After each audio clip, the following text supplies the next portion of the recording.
your girl Umbrella, and I am back with another video. Okay, y'all, in today's video I am discussing my car accident and it being 1 year since the accident as of yesterday, August the 21st.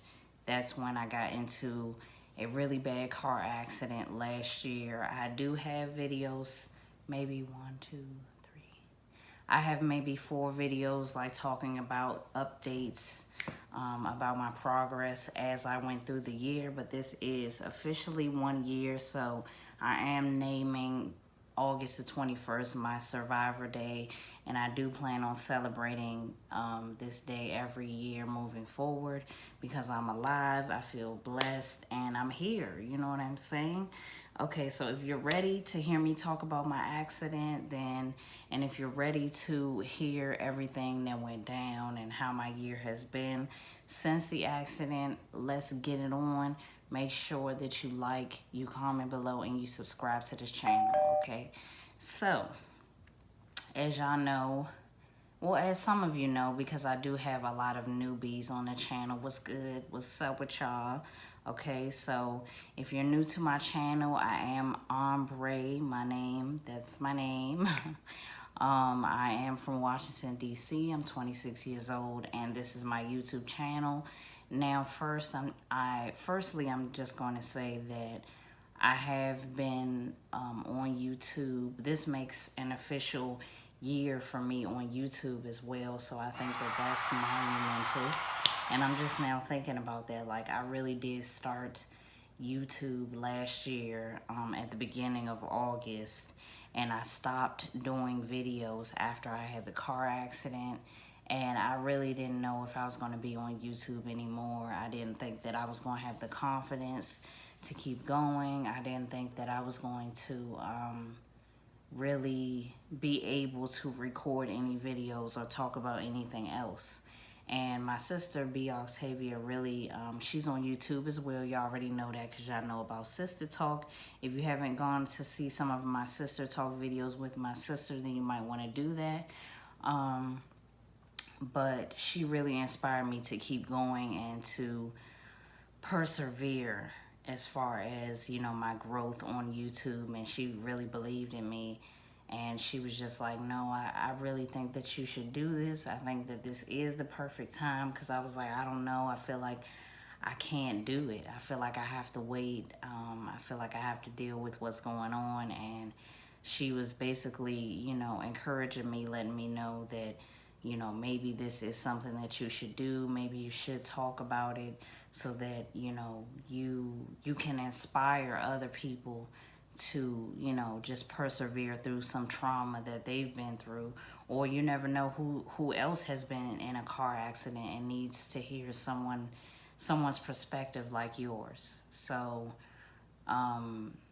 the first video I started doing when I got back onto YouTube was my surviving getting hit by a car video. So originally the video was 24 minutes long, and I didn't think that I was going to upload it onto YouTube. I thought I was just going to keep it for myself, but then I had to think about it for a couple days, and I was like, you know what, maybe I should just upload this video and tell people what's going on with me and why I haven't been on YouTube. So I uploaded the video into 2 parts. So there's a part 1 and there's a part 2. And it was hard for me to really talk about, well, it was surprisingly easy, but it was hard still to talk about my car accident. And it's just been something very difficult, like, to go through. And I'm just thinking about everything that happened, like the accident itself, and then being in the hospital, and then coming home, and then, you know, trying to learn how to walk again. It was so challenging, and walking around in the streets, like getting outside was hard. Like for a long time, I didn't even want to leave the house.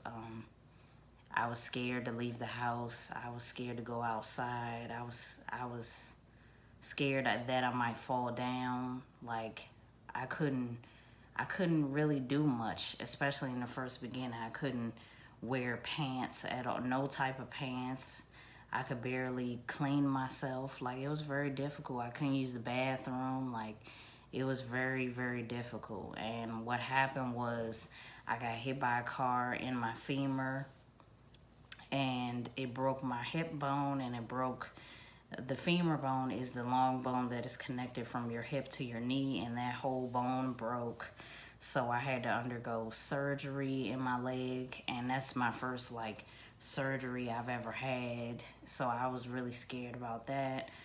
I had to also have a blood transfusion because I lost a lot of blood from surgery. So it was just very difficult. I had to, when I went home, I had to take shots and everything in my stomach so that I didn't lose circulation because I couldn't really move in the first beginning. It was very, very difficult. I was feeling really down when I was trying to actually investigate it and try to see what happened and who hit me with the car, but you know, the lawyers gave up on me and basically told me it was nothing that they can do, and that really made me feel depressed because it just made me feel like the person was gonna, you know, get away with what they did to me. And I still feel till this day that it was done on purpose because of how it happened. Like, I still remember that very vividly. Because it was like I was crossing the street and the person just kind of like saw me. It was 6:30 in the afternoon, but it was summertime. It was August, so the sun was bright. It was shining. The sun didn't go down yet, you know, because of daylight savings and all of that. So the person saw me with the car, and I just remember hearing the car speed up, and it was going so fast that I didn't have any time to get out of the street. So it was terrible. And I remember the car, like, you know, summoning me, the person in the car summoning me almost to tell me to cross the street. And then all of that had happened. So it was just like, what? Like, how could this happen? Like, how could this happen? I'm still thinking about it, and it's hard, you know. It's difficult because it makes you feel like you're the only one that this has ever happened to, and it's hard. Surprisingly, something like that happening to you is very hard for other people to understand. Trauma is very difficult for other people to understand. Like, it could be the slightest things could send you back into fear, like, exceptionally fast. Like, for me, sometimes I get scared now getting in a car. If it's going too fast, I get really upset and scared, and I might even cry because it just makes me think about the accident. It took me almost a year to get back in a car because I just couldn't face it. I couldn't do it. I couldn't do it. It's like a trust thing. It's like you just don't, you might trust someone, but you don't trust them enough to like have your life in the balance. You really do think differently after something like that happens. It's like you question everything that you do, and you question the way you move, and you think a lot before you do something. And I'm always that type of person, so I feel like it kind of heightened like my level of fear a little bit when it comes to certain things, because I always have been a very cautious person, and the accident just makes you even more worried or even more fearful. Thank y'all for watching part 1 of my Survivor Day, a year after I got hit by a car, a year after my car accident. Thank you for watching, and get ready for part 2, which is coming very soon, all right? Make sure you like, comment below, and subscribe. It's Ombre Alert. Boom.